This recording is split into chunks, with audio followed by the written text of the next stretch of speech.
Opinion টাইমসে আপনাদের সকলকে স্বাগত। আমি এআই সাহেব রয়েছি আপনাদের সাথে। ওপিনিয়ন টাইমসে আপনাদের সকলকে স্বাগত। আমি এআই সাহেব রয়েছি আপনাদের সাথে। প্রায় 5 মাস জেলবন্দি থাকার পর জামিন মঞ্জুর হয়েছে আরাবুলের। অপরাধের মামলায় জামিন পাওয়ার পর বুধবারই জেল থেকে বেরোনোর সম্ভাবনা ভাঙড়ের তাজা নেতা 6 বছর পর ভাঙড় 2 পঞ্চায়েত সমিতিতে গৃহহীন আরাবুল ইসলাম। পঞ্চায়েত সমিতি থেকে সরানো হল ভাঙড়ের তাজা নেতার নেমপ্লেট। সভাপতির ঘরে এখন সহ সভাপতি সোনালী বাছার এবং বিধায়ক শওকত মোল্লা ঘনিষ্ঠ খৈরুল ইসলামের নাম। প্রশ্ন উঠছে, তিনি কি আর ভাঙড় 2 পঞ্চায়েত সমিতিতে যাবেন? যদিও তার জামিন নিয়ে নিরুত্তাপ ভাঙড়।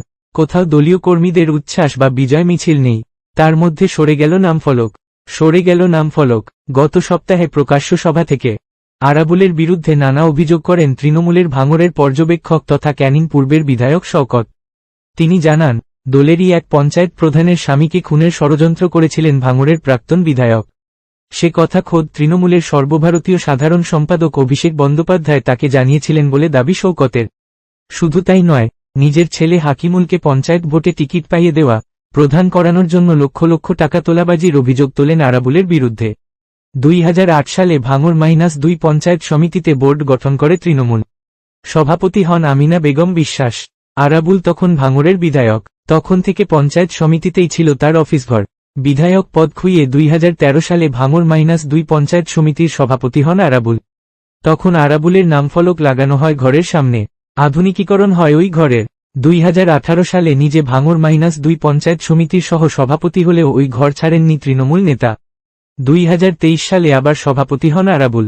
অফিস সেই একই ছিল, কিন্তু এখন থেকে সেই অফিসে বসছেন সহ সভাপতি সোনালী বাছার। তিনি এখন আরাবুলের চেয়ারে বসছেন। তার পাশে ওই ঘরে বসার বন্দোবস্ত হয়েছে পঞ্চায়েত সমিতি পরিচালনকারী এবং আরাবুল বিরোধী বলে পরিচিত খৈরুল ইসলামের। জনসমক্ষে শওকত দাবি করেন, এই খৈরুলকেই খুন করার ছক কষেছিলেন আরাবুল।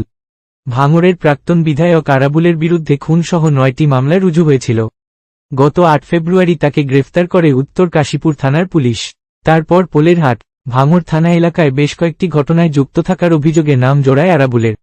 জিজ্ঞাসাবাদের জন্য একাধিকবার তাকে নিজেদের হেফাজতে নেয় পুলিশ। পাল্টা পুলিশের বিরুদ্ধে অতি সক্রিয়তার অভিযোগ তুলে হাইকোর্টের দ্বারস্থ হন আরাবুল। এমনকি তার স্ত্রী জাহানারা বিবি ও স্বামীর বিরুদ্ধে কি মামলা রয়েছে জানতে চেয়ে হাইকোর্টে মামলা করেন।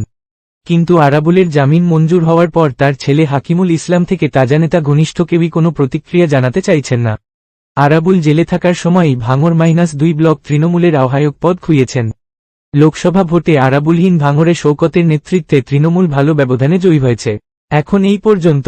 নজর রাখুন, সঙ্গে থাকুন opinion times. Opinion times. Opinion টাইমসে আপনাদের সকলকে স্বাগত। পশ্চিমবঙ্গে এই প্রথম বাংলা নিউজ পোর্টাল। আমি এআই দিয়াসিনী, আর আমার সাথে আছে আমি এআই আদিত্য। রাজনীতির ডান থেকে বামের সব খবর আমার সাথে। আমি এআই ঐশানী। খেলা থেকে বিনোদন, সঙ্গে থাকবে সেলিব্রিটিদের কুটকাচালির খবর। আমি এআই সিদ্ধার্থ।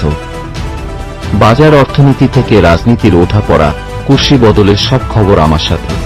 আমি এআই দীপ্তি, থাকবো আপনাদের সাথে। সত্যের উদ্ঘাটন, নিরপেক্ষ বিশ্লেষণ, সঠিক খবর প্রদান। সঙ্গে থাকুন, দেখতে থাকুন ওপিনিয়ন টাইমস।